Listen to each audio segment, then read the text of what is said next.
मैं यहाँ पर बैरिया में ना 2013 से रह रहा हूँ, और यहाँ पर हमारे पास ना कोई हॉटस्पॉट या कोई ऐसी चीज़ है नहीं जहाँ पर लोग जो हैं वो जाएं, कोई मूवीज़ वगैरह देख सकें, पीएसएल के मैचेस देख सकें, और जहाँ पर डिफरेंट फूड ब्रांड्स हो, आपने बर्गर खाना है, मैंने कढ़ाई खानी हो, हमारे पास कोई ऑप्शन होना चाहिए।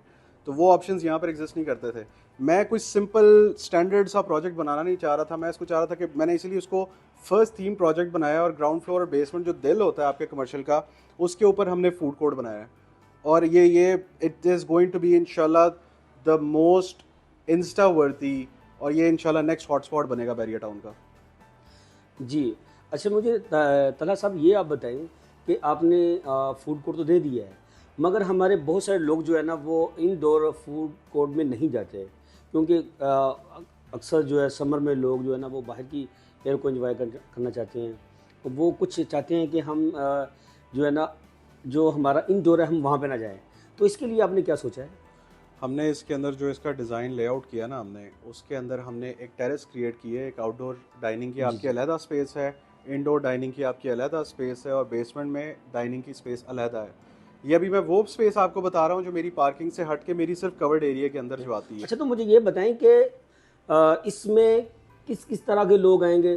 फॉर एग्जांपल कोई देसी बंदा आएगा यहाँ पे, वो देसी होटल वाला आएगा, या कोई ब्रांड्स आएंगे, या कोई बर्गर शॉप आएगी, या कोई इस तरह का कोई, मुझे बताएं कि क्योंकि इसमें अगर हम कहें कि बहुत सारे जो बड़े बड़े ब्रांड्स वो आए, तो वो तो फिर एक आए तो ये सफिशेंट उनके लिए नहीं है, वो एक ही काफ़ी जो है हमारे लिए होगा। लेकिन आपने इसमें कितनी कटिंग की है, कितने लोग इसमें पार्टिसिपेट करेंगे? इसके अंदर डॉक्टर साहब, जो मैंने दोस्त वगैरह से मुशावरत की थी जब मैं इसका लेआउट वगैरह बना रहा था, वो लोग बहुत इंटरेस्टेड थे इसके अंदर।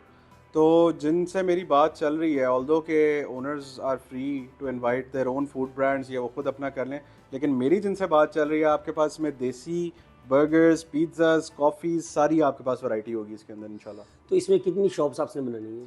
इसमें लिमिटेड यूनिट्स हैं। हमने जो स्पेस का मैक्सिमम यूटिलाइजेशन करके हमारे पास कोई 11 यूनिट्स बनते हैं। ठीक है। यानी कि मैं अपने नाज़रीन को बताता चलूँ कि अगर आप फूड कोर्ट में आप आते हैं तो आपको एक ही छत तले तमाम वैराइटीज़ मिलेगी। लाइक आप अगर आप हांडी खाना चाहते हैं, या आप बर्गर खाना चाहते हैं, या आप कोई और इसके अलावा किसी चीज़ को एंजॉय करना चाहते हैं, फ़िश खाना चाहते हैं, तो आपको तमाम चीज़ें एक ही छत के तले मिलेंगी। अब मैं अतला साहब से ये क्वेश्चन करता हूँ कि अतला साहब मुझे ये बताएं कि ये जो आपकी शॉप की प्राइस है वो कितनी है?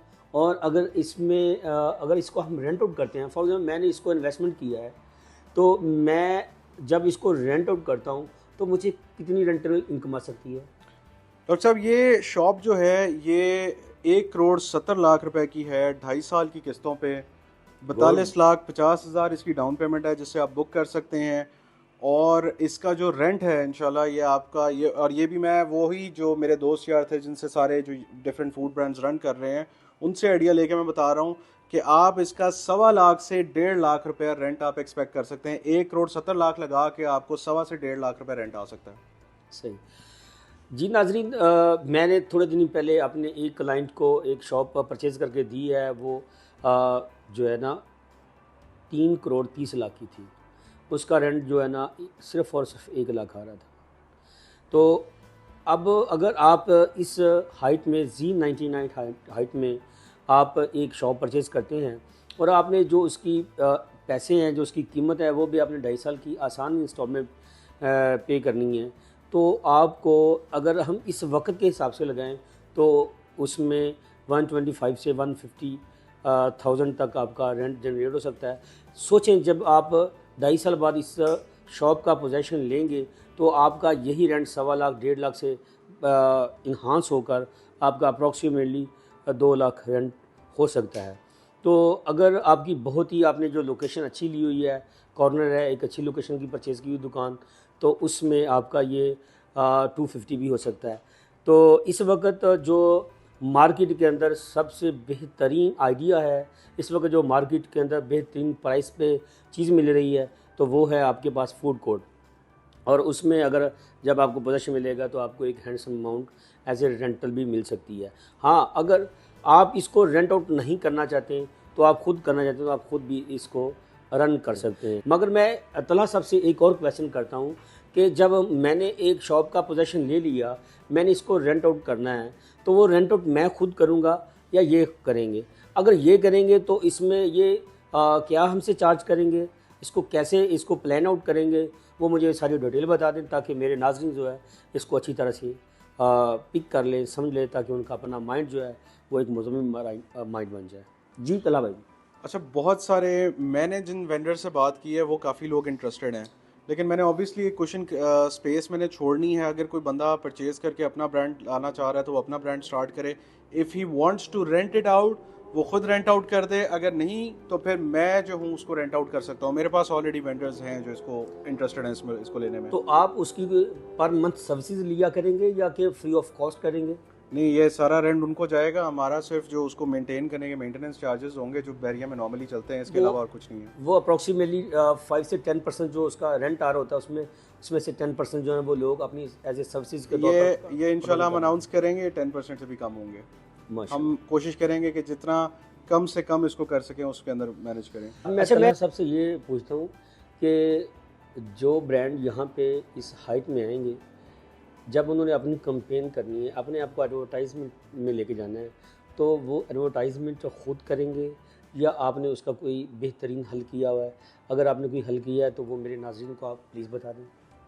सर, इसके अंदर इनको अंदर जो फूड कोर्ट के अंदर आपके पास 2 एंटरटेनमेंट स्क्रीन्स आ जानी है जी। और आपके पास प्ले एरिया भी है, गेमिंग जोन भी है, फिर आपके पास आर्केड्स भी हैं। इसके साथ साथ आपके पास, जिस तरह आपने एयरपोर्ट्स पे देखी होंगी, एडवर्टाइजमेंट स्क्रीन्स भी हैं। जी तो जी। ये अपने प्रोडक्ट्स को उसमें एडवर्टाइजमेंट भी कर सकते हैं, इन हाउस भी। लेकिन दूसरे नंबर पे आप ये देखेंगे इनको एडवर्टाइजमेंट करने की उस तरह से ज़रूरत इसलिए नहीं पड़ेगी क्योंकि ये एक हाई ट्रैफिक एरिया बन जाना है। इससे जी पहले जी। फूड कोर्ट एग्जिस्ट नहीं करता। किसी ने पीएसएल के मैचेस देखने हैं, किसी ने मूवी नाइट्स करनी है, किसी ने कोई भी इस तरह की कोई एक्टिविटी करनी है, उसने यहाँ पर जो है वो रश अट्रैक्ट होगा।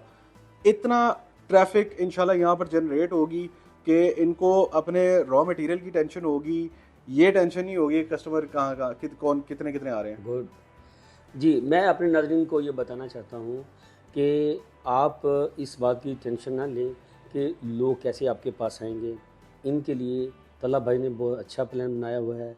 आपने देखना हो पीएसएल या आपने खाना हो कोई खाबा, आपने देसी फूड लेना हो या बर्गर, आपने फ़िश खानी हो या कोई और चीज़, तो आपको एक ही छत के तले मिलेगा हर कुछ।